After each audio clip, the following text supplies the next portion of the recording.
On the buck stops here now, time for a very special guest. Fatima Bhutto has grabbed headlines across the world for her outspoken commentary on the politics and the situation in her country, Pakistan. She's also courted controversy with directly blaming Benazir Bhutto's husband, the president of Pakistan, Asif Ali Zardari, for being complicit in the death of her father, Benazir's brother, Murtaza. Author and activist Fatima's been in India for the Covert Literary Festival, and she's our newsmaker tonight.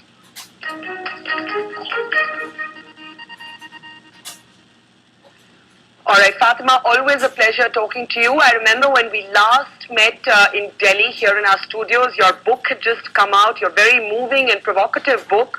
And since then, you are, of course, repeatedly asked by the world to assess the situation in Pakistan. You've been an outspoken critic of, in a sense, the American presence and the American policy vis-a-vis Pakistan. But many people in India would turn around and say to you, Fatima, today that isn't it valid for Washington to say something as basic as crack down on the Haqqani network? Isn't this kind of criticism of America, in a sense, creating a kind of politics of denial in Pakistan? Well, I think, Bertha, there's two ways to answer that question. The first is that in Pakistan there is an overwhelming feeling that this is a government, this is a state that works solely at the behest of the Americans.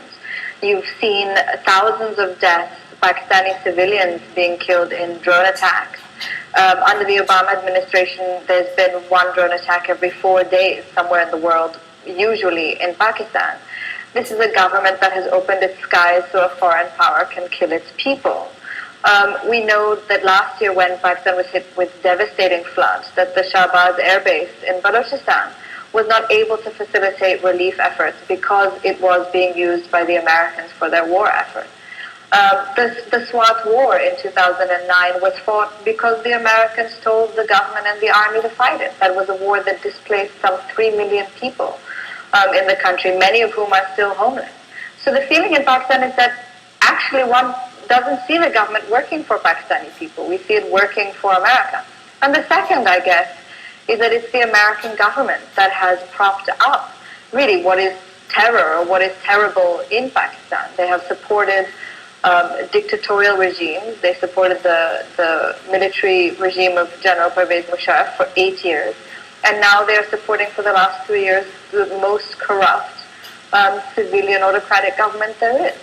It's a very dysfunctional relationship. I think that's really the bottom line. Right, it's clearly dysfunctional. I don't think anyone disagrees with that, Fatima. But isn't there also a problem that in Pakistan, generally the political parties that display strident anti-Americanism, for example, Imran Khan's party, or religious groups who are deeply anti-America, are also identified with a kind of orthodox mindset, a kind of conservatism, a kind of street anger that is not seen as liberal. Do you see that equivalence between a kind of mullah mindset and a deep and instinctive anti-Americanism? Well, I think what you find is that the religious parties have consistently been against the war on terror, even though it is a war that Pakistanis have always seen as unjust. And not just Pakistanis, I think many people around the world see that the invasions of Afghanistan and Iraq are illegal. But on the other hand, America's policies towards Pakistan is violence against Pakistan, especially through these drone wars, these drone campaigns, really move it past that. They've created an incredible anti-American sentiment in the country outside of religious elements. And they have managed to blur the lines. The American people, of course, are peaceful, peace-loving people, but we no longer see that distinction, just as I'm sure the Americans no longer think of Pakistanis as peace-loving people. They wipe us with the same brush as they do the government or the army. Now, Fatima, you were one of the first people in your country to criticize the drone attacks even before the Osama bin Laden capture and subsequent killing became a huge international debate and a debate in your own country. But now the Americans are talking of possible unilateral action in Waziristan to crack down on the Haqqani network. What could be the possible counter-narrative to that? Well, what's amazing is that everyone in Pakistan is worried that America will attack. America has been attacking Pakistan on an almost weekly basis since 2006. Some can even place it earlier and say America has been attacking Pakistan since 2004. The New America Foundation revealed that out of some 2,600 deaths by drone strikes, only 35 of those deaths were recognized military chiefs. So that's a success rate of about 1%, 1.3%. This is a war that has deepened the anti-American feeling in Pakistan, and we know that drones really haven't furthered the war on terror. Extremism in Pakistan can die a very quick death. It should die a very quick death, but it will only exist for so long as it's fueled, and there is no better way to fuel extremist feelings than the drone strike. Now, you've often said that you'd rather use your prose and poetry as in a sense, your weapons of mass destruction and not politics, but the comparisons are always there between you and your cousin Benazir's son, Bilawal Bhutto. There's now even a video blog that's gone viral online talking about who would make a better politician. Would you never consider that? Well, I don't know about the parallels. I'm not really sure there are many parallels.